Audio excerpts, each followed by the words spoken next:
So that is your 7 wins, everybody. Like I said, way too early predictions. We haven't been to fall camp yet. Obviously, haven't been out there to really see this team and Michael Alejandro. Still. But it's still fun to kind of put this out there. And this is talk radio, folks. That's what we kind of like to do.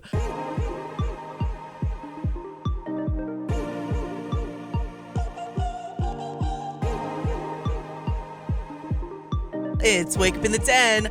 I'm Ku'ulei Agbayani alongside Paul Brecht on the Hawaii Sports Radio Network, 95.1 FM, AM 760, and hawaiisportsradio.com. Thank you guys for tuning in this and every weekday morning from 8 to 10. And be sure you can chime in on the conversation at 808-888-KGU1. That's 808-888-5481. So just shoot us a text and get in on this. And I tell you what, I am excited today because it is football season. Okay, we're still actually far away from football season. It's close enough. But we get to talk some University of Hawai'i football today. And, we get excited every time we can sprinkle a little bit of that in. At least any pertinent conversation. Looking forward to this morning because if you guys haven't seen it yet, the nationally televised games have been released this morning. So UH has 5 football games slated for the national broadcast so far because, we're going to be so awesome that they're going to flex us. They're going to flex us into the regular, to more TV games as well. Also, UNLV has like a ton too. That's why. The Mountain West Championship, not to get ahead of ourselves, but the Mountain West Championship is also nationally televised. That is true. So you could, at the very least, add on one more without even being flexed. Very true. So but just want to put that out there. As it stands right now, Hawaii has 5. And the main takeaway for all of you, I do want to point out, we were talking about this a couple of weeks ago, before everyone who is booked or considering going to Vegas for the Hawaii UNLV game. That is very important. A significant schedule change. The game will now be on Friday, November 21st. So we were talking about this. We saw some of our friends in Vegas tweet about it and everything, but it is official. So the UNLV game in Las Vegas will be on Friday, November 21st, instead of Saturday. That game will be nationally televised on FS1, and it will be a 7:30 p.m. Pacific time start. So that's a huge change, again, because I know there were actually some people who might have been planning to fly up on Friday to Las Vegas. So you need to change those plans, or I don't know. But just a heads up, you would miss the game if you're going to plan to go up on Friday. So that's a huge change to the entire schedule as a whole. So the UNLV game is on Friday on FS1. The other games, we have a kickoff time now for the season opener, Week 0 against Stanford here at the Clarence T.C. Ching Athletics Complex. That will be at 1:30 p.m. start time, Hawaii time on CBS. They hired a coach yet? Ooh. I literally can't remember. I'm going to look that up as you keep talking. I don't know, but we always talk about this when it comes to the Hawaii football team with the win total in terms of the odds. Stanford actually has one of the lowest. They're tied for the lowest win total via odds at Circus Sports at 3. A tie, or at least tied for the lowest amongst P4 schools, I should say. So only 3 wins that are tallied there for Stanford, at least in terms of the odds say, and we are not going to be one of those wins. Let me just put that out there now. So Hawaii and Stanford, 1:30 p.m. kickoff time at the TC Ching Athletics Complex on CBS. August 30th at Arizona will be on TNT, which is an interesting one. I'm like, TNT, all right. Shaq. No kidding. 4:30 p.m. I mean, they do need to find other sports now because NBA is all gone. September 27th at Air Force. The time is to be announced. That will be on one of the Fox networks. And then November 1st at San Jose State, which is a fun one. I guess, Hawaii versus Hawaii crime going on for that game. But it's at San Jose State, 4:30 p.m. Hawaii time on CBS Sports Network. And then, like we mentioned, Friday, November 21st at UNLV, 5:30 p.m. Hawaii time on FS1, 7:30 p.m.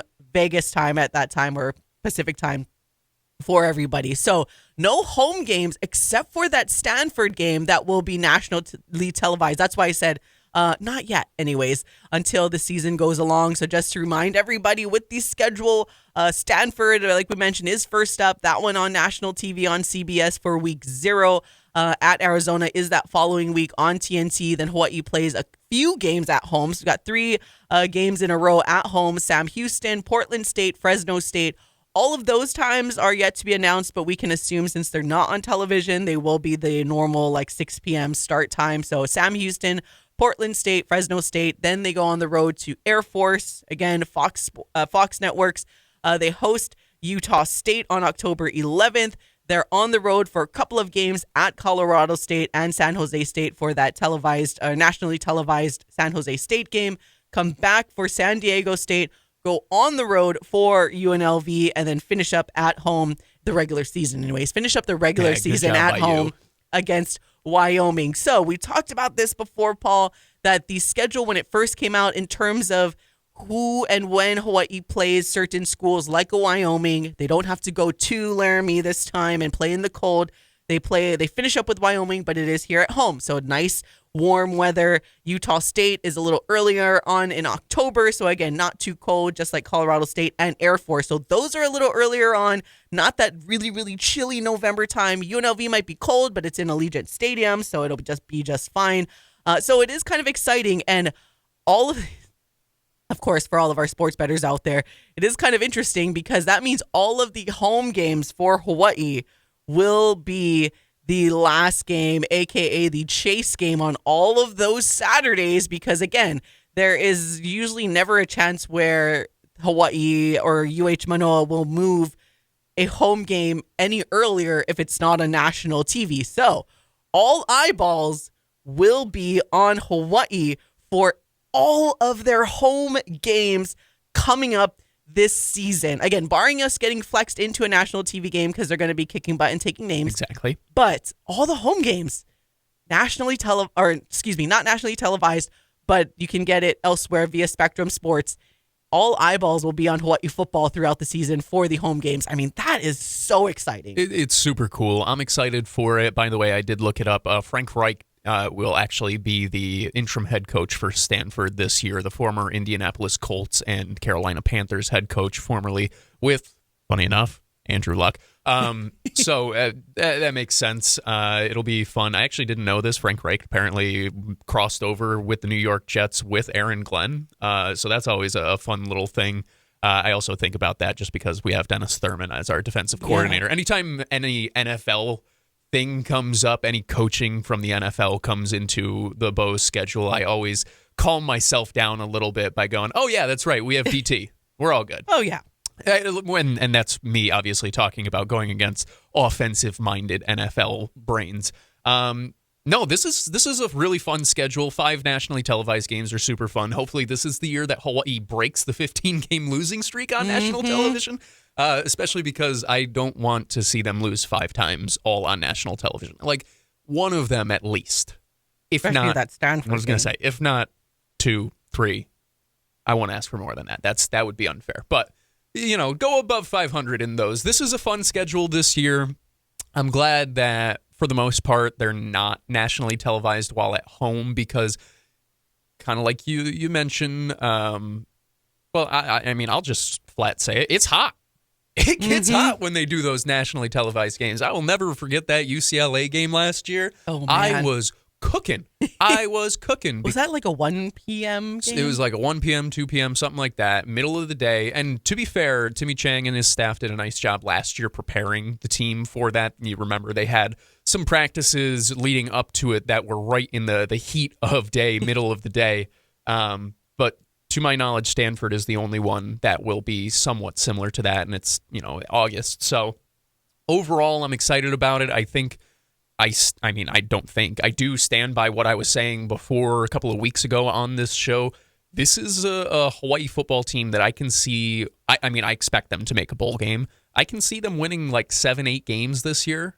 I truly believe in Micah. I truly believe they've done a nice job adding additional pieces around him. I think the defense will continue to stay solid, if not take a step up this year. Mm-hmm. And if that's the case, I mean, how many times last year were we asking for just the entire football team to show up, not just one side of the ball or the other side of the ball? If they're able to get full team performances, the talent is there now for Hawaii. And I believe in the coaching enough for Hawaii that they can put together a really strong year And part of being able to do that is winning those nationally televised games when the juices get flowing a little bit more, a little bit, it's a little higher stakes in your mind. Are you able to still perform at your top level? And the Bows are going to get plenty of opportunities to prove that, including a late one in the year against UNLV, which, who knows? UNLV, they spend money in the way that they want to continue to be good at football. Are they able to follow up last year's awesome year? Was it kind of a one-off? What do we see there? And if both of these programs are as good as I think that they could be, that could be a game that ends up being a fight for one of the two spots in the Mountain West Championship game. So I don't know. It's very, very fun. I'm very excited for the schedule. 5 national TV broadcasts is incredibly exciting. I know that people on the continent love Hawai'i football. I know people here love Hawai'i football. So the more people who are able to see it, the better. Yeah, and again, that's why, and all of our friends over there, hopefully they have the UH football games at Circus Sports again. Or I think I heard inklings that they might do it also at the Boyd hotels or sports books as well. So more people on the Ninth Island will be able to watch University of Hawai'i football like on the big screen, right? Because you can only watch it through like that Team Sports app or whatever, which doesn't have the same vibe to watch UH football like on a big screen. You can chill, you can have some beverages in the casino or whatnot. So that's going to be exciting. Again, with all of these games being in that late window, the home games anyway, for everyone having fun on the continent, all eyes will be on Hawai'i football. And if this is the year that Timmy Chang and co officially turn around the program, I mean, that is going to be must-see TV. And you bring up Micah Alihado and all of the weapons that he's going to have or that we can anticipate he is having. And then the defense, like you mentioned, I agree, definitely not going to take a step back under defensive coordinator Dennis Thurman, but could potentially be better. It's going to be a really, really fun season. And like we mentioned, just in terms of where certain opponents are slated in this schedule, it is a schedule that fits good to Hawaii and in Hawaii's favor. Again, they'll be kind of have that game against Stanford to at least put Micah Alihado in that starting spot against an opponent who is probably just still figuring things out under a brand new head coach. But then you turn around and you go on the road to Arizona, and then we have almost another Hawaii kind of tie there with Brett Brennan being the head coach at Arizona. At least they don't have McMillan over there anymore, so we don't got to worry about defending that guy. Trust, so I thought that's about a good thing. I was like, well, if there was a year to face them, I'm glad it's not last year. And I say that now. Watch. You always say that, and then you get some random guy who just breaks out into a superstar. Hopefully we have a few of those for the Rainbow Warriors this year. Exactly, and we will. So I think that's a kind of a fun little start to the schedule as a whole. Again, Stanford National TV at Arizona National TV, but two teams that are at different points in their, I guess, the start of this season, because Stanford, again, there's a reason they're only projected to win 3 games. So take that how you must on their schedule. Clearly, obviously, they do play in a more competitive conference compared to Hawaii as a whole.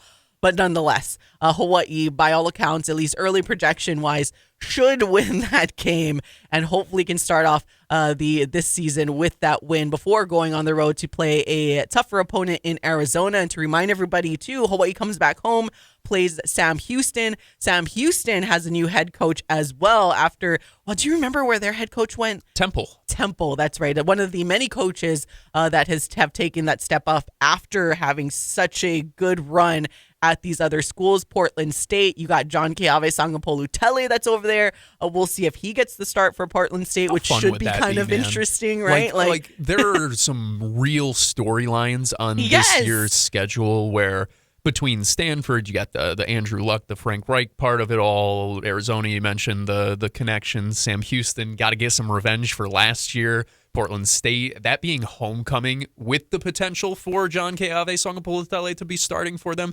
That's a really cool day. There's just a lot that goes on into it where you go all the way down. I said this before.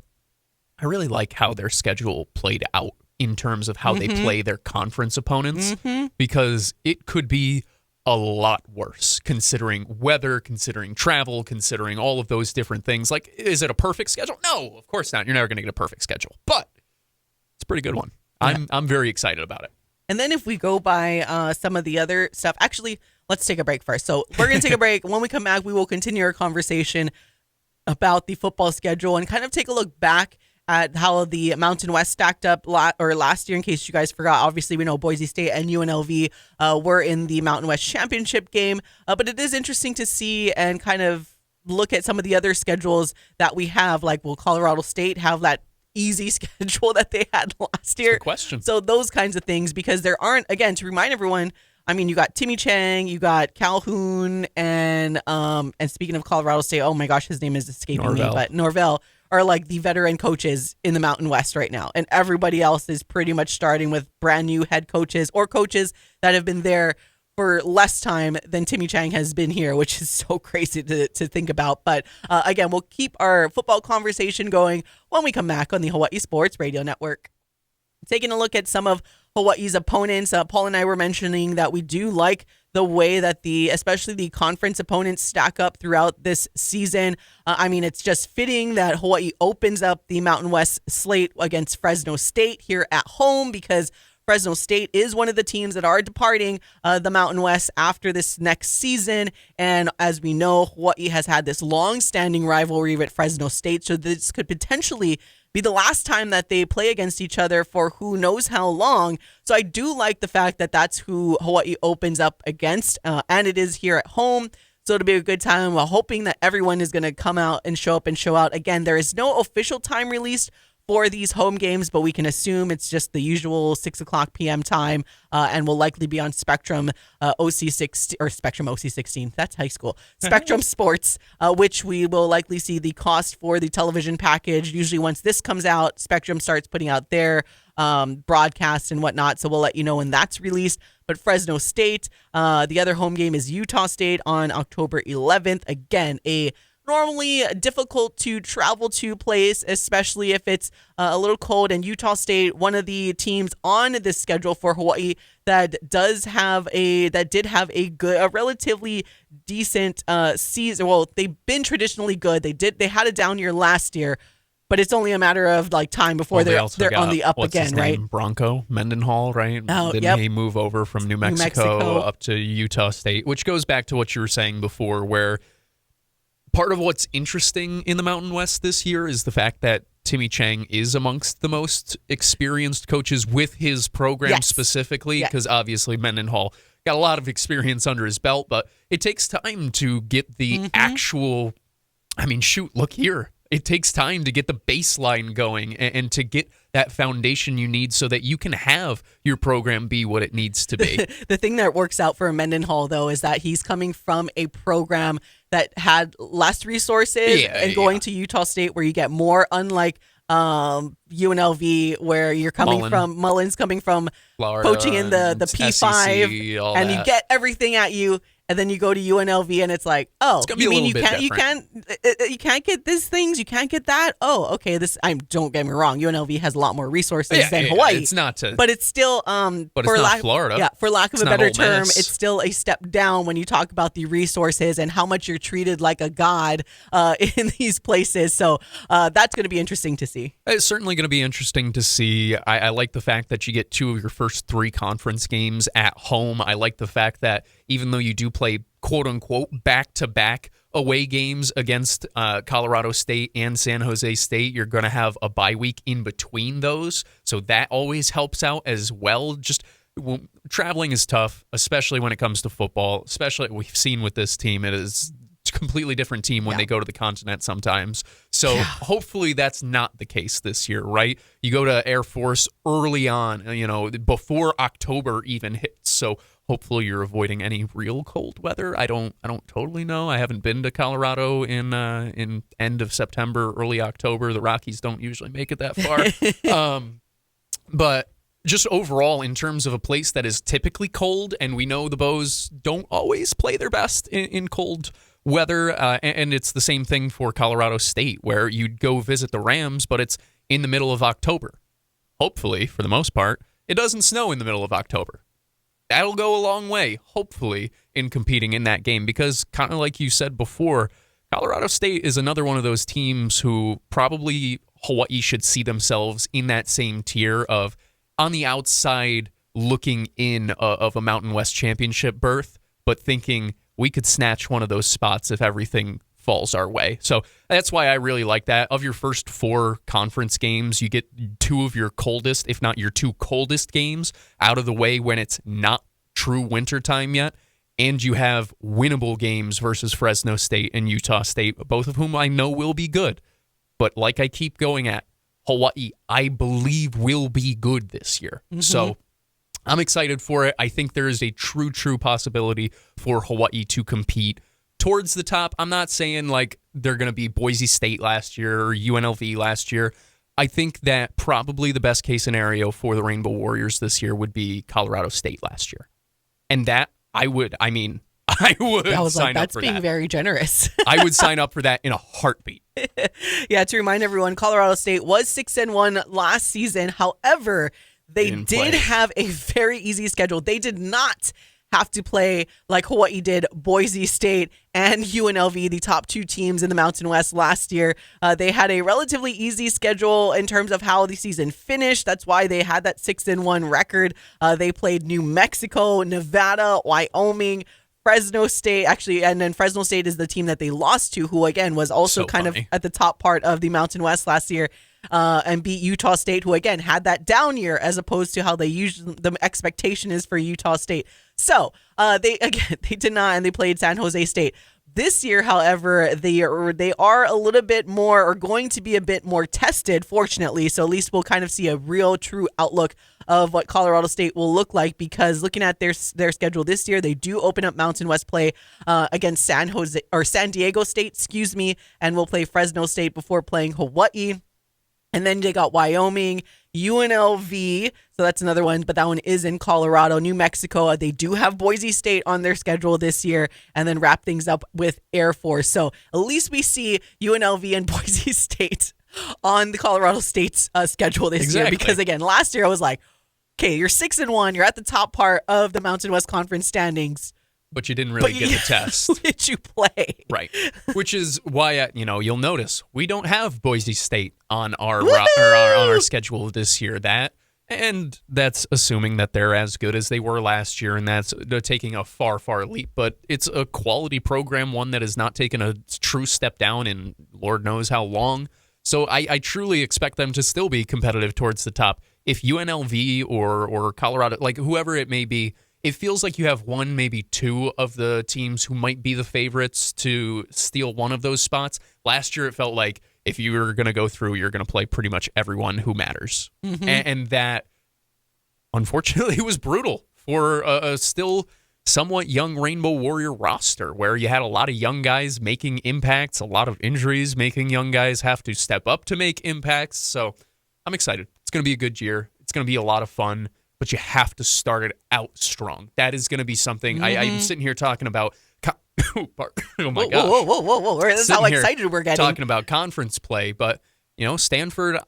You don't want to lose that game, but they're not just going to roll over. Arizona. You don't want to just completely lay down when you're on the road to start the season. Like, it's going to be important for Hawaii to show that they are ready to take that next step during the non-conference, and then I will really reaffirm the fact that I feel so strongly about them. But talking all about this, I really like the way the schedule laid out, Ku. It's good for the Bows. It'll allow them to warm up is a weird way to say it, but it's a way for them to continuously get better while still picking up wins. And hopefully by the time you're playing your best football, that's when you get late into the year when you're playing versus a San Diego State, versus a UNLV, versus a Wyoming. And then by then you're clicking to the point where you're just hoping to clinch a spot in a bowl game. Yeah, and that's why, same thing to add on to your point of liking the schedule, that's why I do love how Hawaii opens up against Stanford, a Stanford team that is projected to have quite a significant down year this year, because for Micah Alejado, right, we saw what he could do against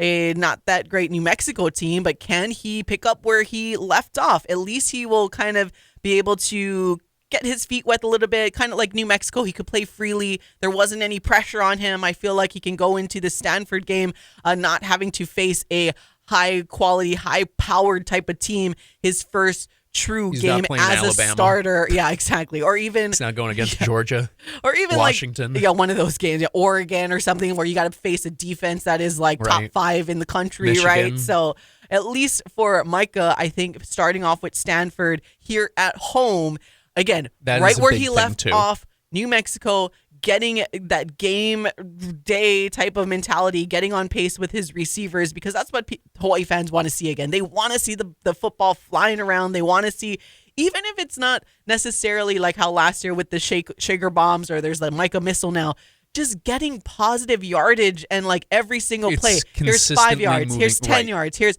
just seeing those zip passes and not seeing our quarterback go down and spend It's a lot of not time on the turf pick up every 2 time. yards, take a sack for Exactly. -7, pick up 3 Yeah. yards, punt. It's not, take a deep shot down the field that's overthrown into 2 straight runs. It's not like, give the opportunity for him. I don't expect him, by the way, to be this 500-yard passer every game. I know that we got spoiled in that New Mexico game, but I do expect him to be more efficient than Braden Shager, and that's, I think, what excites me most. I'm a former point guard, guys, okay? So at the end of the day, turnovers are going to be something that sticks out in my mind a lot, and for as many great things as Braden did, Braden got sacked a lot, Braden fumbled a decent bit, and Braden threw a lot of interceptions. Micah does not throw interceptions very often. He does throw them, but he does not throw them often. That's been the case throughout his entire high school career. He showed it throughout the training camps and whatnot. And now with a full year under his belt, I feel really good about his ability as a freshman to go out there and tear up a defense as if he is a 2-3 year veteran, because I do believe that his mentality, that his brain is working at a quicker speed, and I think that will go a long way for this Hawaii offense just to continue to move the chains, and that will give the defense, more time to rest, where last year, how many times did we see the defense played their absolute tail off only to go back out there after like a 2-minute break, if that, and that was like, because you got the TV break in there too. Yeah. So, and at least this year, it feels more like, because to remind everybody, that's why it's kind of funny to chuckle about it, because Timmy Chang actually threw a lot of interceptions when he was a quarterback, but you don't remember that because they gained so much yardage. They scored a lot of touchdowns. You forget about the interceptions. And part of the reason why he threw so many interceptions is because he was always leading his receivers. They were playing fast. It was true run and shoot. And that's kind of what happens, right? If you kind of overthrow your receivers just a little bit and you're playing with a defense that can read the football really well. I can imagine if Micah is throwing interceptions, it'll feel like that, right? There will be more positive yardage, like scoring in the end zone. It doesn't feel as backbreaking. Some of the interception will just feel like, all right, maybe it's just because he led his receiver just a tick bit too much, Sometimes and that it he's goes gonna into take the other. chances. Yeah. So that I feel like that's what we can anticipate. Again, this is all speculative. We haven't even seen this team in fall camp yet, but it's still fun to talk about UH football. But that's just kind of my anticipation, especially because he is Timmy Chang's guy. Yeah. Timmy did what he could with Braden Shager, but we know that Todd Graham recruited Braden for that style that they wanted to play, more pocket passer-ish. And then they tried to work with different things with Braden, and it just didn't work out. Micah Alihado was recruited very, very hard by Timmy Chang. And specifically so for this offense. Whether it's going to be the run and shoot 2.0 or whatever they're going to call it this time around, that's why it's kind of fun and exciting to anticipate. And then you have the weapons at that receiver position. You got quick guys. You got some height here and there. But it's going to be a lot of fun. And that's where it kind of brings me to that whole full circle about, I won't say he'll play perfect football. Like you mentioned, like he's going to throw interceptions. Yeah. Like no one can be perfect, especially the more you throw it, the more likely it's going to get intercepted. That's the thing. Timmy's going to dial up like 40-plus and passing that's what plays. the fans want to see and what we can get excited about after seeing what happened in New Mexico and Micah being able to start Micah and, of course, the team in general being able to start against an opponent, who isn't some juggernaut coming into town. To UCLA last start year, up at home, be okay. And it's just going to get really exciting. By the way, when I look at this TV schedule, though, everyone's going on that Dan Mullen train because UNLV has like almost all their games on national TV. I'm like, I was looking at it because you can kind of see the logo that Mountain West put out. Yeah, like, this is like, I think I counted like 8 games that UNLV has on national TV without any proven track record of under a new head coach. They were great last year. And part of it is because they were in the Mountain West Championship this year. Obviously, Boise State is going to have pretty much all their games on national TV, actually. That's kind of like the Boise State deal. So we'll see what happens. And actually, by the way, that's right. Sorry, I was just thinking about that, how I don't know why that escaped me for a second, where I was like, oh yeah, we should see the Spectrum package pretty soon. We don't even know if there is a Spectrum deal next season. That's right. Like, that just hit me, where I haven't heard or seen any official release that there is that 1-year extension for this upcoming UH sports season, because as we know, the Spectrum deal ends after this past season, so it has technically already ended. And then you have the gap year where the Mountain West will shop around the schools collectively, specifically football and men's basketball for sure. But there's this gap season now, so that is probably why it might take some time before we really see what the time and the Spectrum schedule, if it is going to be Spectrum, will come out for this upcoming season. I can't believe that just hit me now, where it's like, that's right. We don't even know if there's a Spectrum deal. That'll be interesting. Anyways, Good luck. We got to take a break. We'll be right back on the Hawaii Sports Radio Network. I talked about this earlier, and Paul, you and I were talking about how the schedule this year kind of bodes pretty well for Hawaii in terms of the opponents that they have. Again, we don't see Boise State this year like we did last year, who everyone can anticipate, even though they don't have Ashton Jainty anymore, will still be a powerhouse that they have consistently been throughout since we can remember at this point. All they do is just continue to produce good football players. But this will be the final year, again, of the Mountain West that we know it so far. A lot of these teams, including Fresno State, who Hawaii opens up the Mountain West schedule against here at home, will be moving on to the Pac-12, including some other schools that Hawaii is on the schedule. So Fresno State, Utah State, Colorado State, and San Diego State are the schools that Hawaii plays this year and could potentially be the last time for a while. And we'll see when we will see them again in the future for college football, as the Mountain West welcomes in Northern Illinois and UTEP from a football perspective. But Hawaii, it's going to be a fun season, and the schedule accordingly, I finally was able to find it, Paul, because we were talking about this in terms of win totals. So no surprise, Boise State on the top there for their win totals at 9.5. All of these odds via DraftKings for 2025. UNLV at 8.5 win total. Again, new head coach in Dan Mullen, seeing if he can pick up where UNLV left off, taking over the helm. And we mentioned it earlier, originally having all of the resources at his fingertips when he coached in the SEC. Now you come to UNLV, who I can imagine they're giving him a lot, but it is definitely not SEC Sure, it's great compared resources. to other G6, G5 schools. San Jose State there. Hey, Kenya Matalolo and co. This 7.5 win total. So they have some high expectations in terms of how they will perform this season. Fresno State at 6.5, along with Colorado State. Who else is at 6.5? And one of the highest win totals we've seen in the recent times. Hawaii is at 6.5 for their win total. We've been so used to just seeing like 3.5, and then I think it got as high as 5.5 last season. So 6.5, Hawaii ticking and trending upwards. And we have been very optimistic about this year under head coach Timmy Chang, having Micah Alihado there from what we saw him do to end off last season. But if you take a look at history, the Rainbow Warriors haven't won 7 games. I can't believe it's been this long, since 2019, since that Mountain West Championship appearance season under Nick Rolovich before he got that opportunity at Washington State. So haven't won 7 games since 2019 and have hit that mark just 3 times in the last 14 years. So this year's schedule obviously only includes 12 games, however, not our usual 13 that we've been accustomed to. But 6.5 win total for the Rainbow Warriors. So can they get to 7 games that they win, again, for the first time since 2019? You asking me? Yes. I mean, I've very much so been pretty open about this. I believe in this team to be a 7 or 8 win team overall. Like, I understand that is expecting a lot, asking a lot after, like you just mentioned, 7 wins is a significant mark at this point, especially when you have one less game to work with. But nonetheless, I do think Hawaii has done a nice job building up the depth on this roster. I think they've done a nice job filling up holes. Is it going to be a perfect team by any stretch of the imagination? No.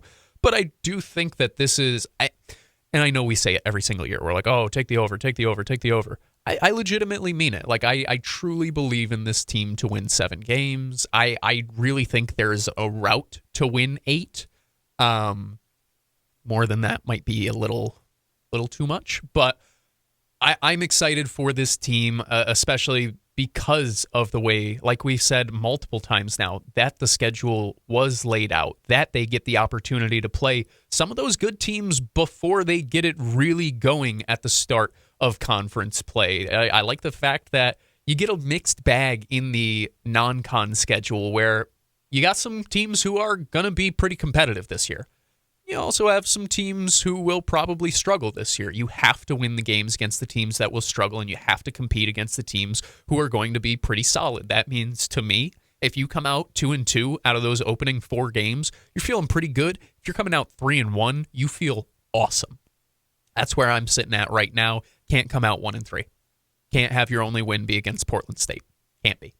Oh, yeah, for sure. So I truly believe that, like, and I know that it sounds homery. I know it sounds like positive Paul to the nth degree or whatever, but I believe in Micah Alejado. I think this team will turn the ball over less than it has in previous seasons. I think it will turn other teams over more. I think you're going to see a step out of Elijah Palmer this year. I think you see Jemai Otis take another step. I think the Bows have a really exciting defensive line where not just in the middle where we saw Jeff Reinbold do a good job last year and they got some new faces, but also out on the edge, they've added some new faces. And, Jordan Pu'u Robinson, a very, very underrated coach on this staff, gets a lot out of them. I'm excited for him. I think the defense is going to rock. I think the offense is going to run smoother than it has in previous seasons.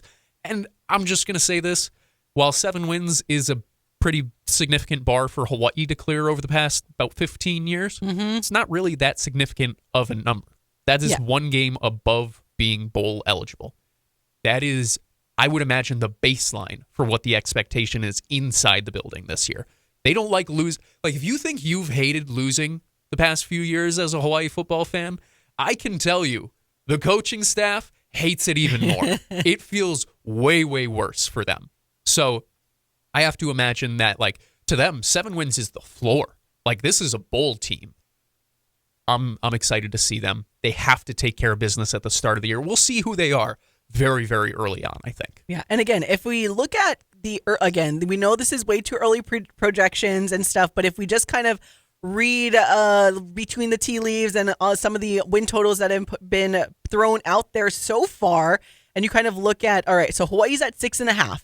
There are 4 of their opponents that they have this upcoming season have a lower win total. So you got Wyoming and Air Force that have a win total of 5.5 according to DraftKings, and then you have Utah State and San Diego State with win totals of 4.5. So again, this is just for funsies. That's 4 wins, projected wins for Hawaii.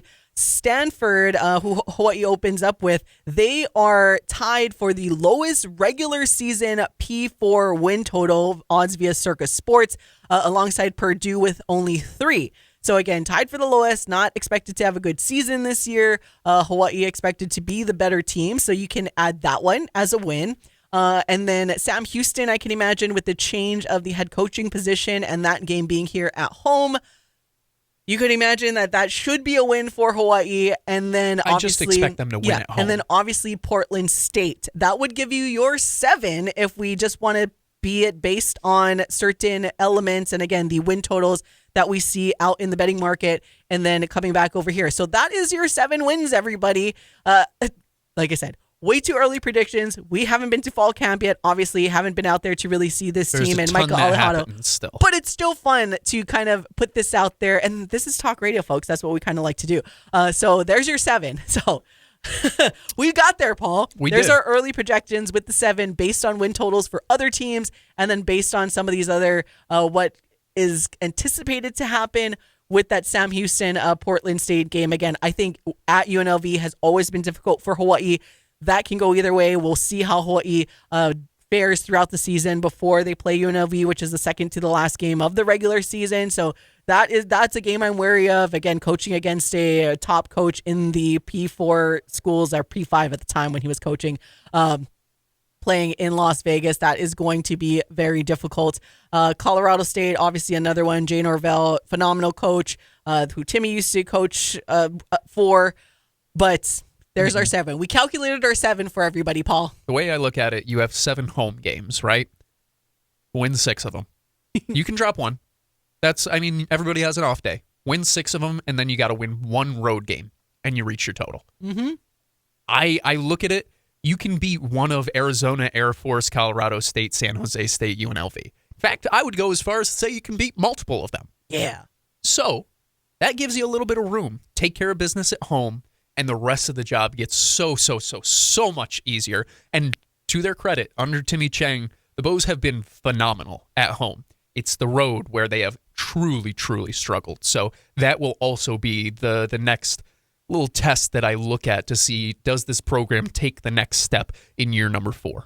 Yeah, and again, in terms of conference opponents, Fresno State, at least in terms of the odds makers, could go either way between Hawaii and Fresno State because that is a home game. But Fresno State having the same 6.5 win total that Hawaii has listed for already. But of course, up there, UNLV 8.5, San Jose State, which is an away game. So both of those teams have the higher win totals than Hawaii, and both of those are away games, similar to Colorado State, who is at 6.5. But again, you kind of put it a little bit more in the opposing team's favor if it is a road game like it is for Hawaii and Colorado State. But yeah, it's always fun to talk about, but we got to take a break. We'll be back to close it out here on the Hawaii Sports Radio Network.